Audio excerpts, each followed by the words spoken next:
प्रणाम। साक्षात भगवान श्री कृष्ण द्वारा महाआरंभ गीता वाणी के इस एकांत सत्र में आप सभी का स्वागत है। पार्थ, क्या तुम जानते हो कि इस संसार में सबसे कठिन युद्ध कहाँ लड़ा जा रहा है? वह कुरुक्षेत्र के मैदान में नहीं, बल्कि मनुष्य के मन के भीतर लड़ा जा रहा है। तुम बाहर की सुख सुविधाओं के ढेर पर बैठे हो, फिर भी तुम्हारी आंखों में नींद नहीं है। तुम सबके बीच हो, फिर भी अकेले हो। तुम भाग रहे हो, पर तुम्हें पता नहीं कि तुम कहां पहुंचना चाहते हो। आज मैं तुम्हें उस शत्रु से परिचित कराऊंगा जो तुम्हारी आंखों के सामने है, पर तुम्हें दिखाई नहीं देता। आज हम जानेंगे मन की अशांति का अंत और परम शांति का मार्ग। आज का ये उपदेश तुम्हारे जीवन की दिशा बदल देगा। रुकना मत पार्थ, क्योंकि आज तुम्हारी शांति का मार्ग यहीं से शुरू होगा। पार्थ, तुमने गीता में मुझसे पूछा था, चंचलम ही मनः कृष्ण। ये मन बड़ा चंचल है, इसे वश में करना वायु को मुट्ठी में पकड़ने जैसा कठिन है। मैंने तब भी कहा था और आज भी कहता हूं, मन तुम्हारा सबसे अच्छा मित्र बन सकता है और सबसे भयानक शत्रु भी। अशांति बाहर की दुनिया में नहीं है पार्थ, अशांति तुम्हारे विचारों के कोलाहल में है। तुम उन चीजों को पकड़ने की कोशिश कर रहे हो जो कल नहीं रहेंगी।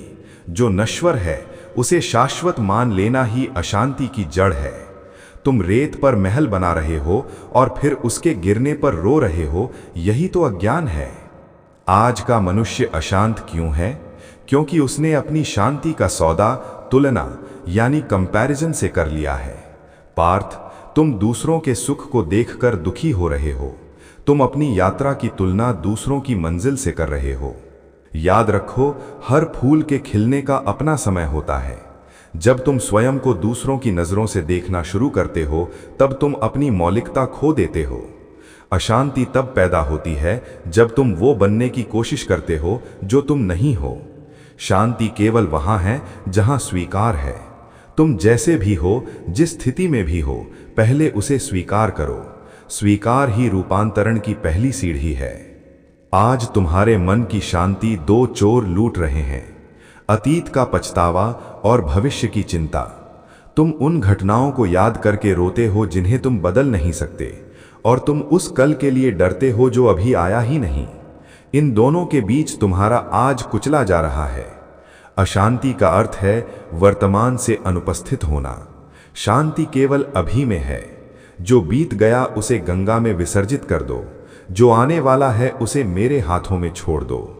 केवल इस क्षण में जियो, क्योंकि यही क्षण सत्य है और मैं इसी क्षण में वास करता हूं। पार्थ, शांति कोई वस्तु नहीं है जिसे तुम बाजार से खरीद सको या किसी व्यक्ति से पा सको। शांति तुम्हारा स्वभाव है। जैसे समुद्र की ऊपरी सतह पर लहरें होती हैं, पर गहराई में मौन होता है, वैसे ही तुम्हारे मन की सतह पर विचार हो सकते हैं, पर तुम्हारी आत्मा सदा शांत है। प्रतिदिन कुछ समय मौन में बैठो। अपने विचारों से लड़ो मत, बस उन्हें एक दर्शक की तरह देखो। जब तुम लड़ना बंद कर देते हो तो मन स्वयं शांत होने लगता है। जैसे मिट्टी मिला हुआ पानी कुछ देर स्थिर रखने पर साफ हो जाता है, वैसे ही तुम्हारा मन भी स्थिरता से शुद्ध हो जाएगा। अपने भीतर के उस शून्य को खोजो जहां कोई शब्द नहीं, केवल मैं हूं।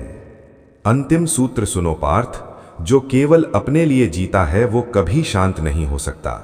अशांति अहंकार की खुराक है। जब तुम दूसरों के आंसू पोंछते हो, जब तुम निस्वार्थ भाव से कर्म करते हो, तब तुम्हारे भीतर एक ऐसी शांति का उदय होता है जिसे संसार की कोई भी आपदा नहीं छीन सकती। फल की चिंता छोड़ दो, क्योंकि चिंता केवल अहंकार को होती है। कर्म करो और उसे मुझे अर्पित कर दो। जब तुम निमित्त बन जाते हो तो तुम्हारा सारा तनाव समाप्त हो जाता है। यही जीवन जीने की परम कला है। पार्थ, आज से अपनी शांति की चाबी किसी और के हाथ में मत देना। अपने भीतर झांको, मैं वहीं तुम्हारा इंतजार कर रहा हूं। गीता वाणी का ये विशेष उपदेश यदि आपके अशांत मन को मरहम लगा पाया है तो कमेंट में शांति लिखें और अपनी भावनाएं साझा करें। इस ज्ञान को उन लोगों तक जरूर पहुंचाएं जो आज तनाव और चिंता में घिरे हैं। सत्य और शांति की इस यात्रा में हमारे साथ चलने के लिए चैनल को अभी सब्सक्राइब करें।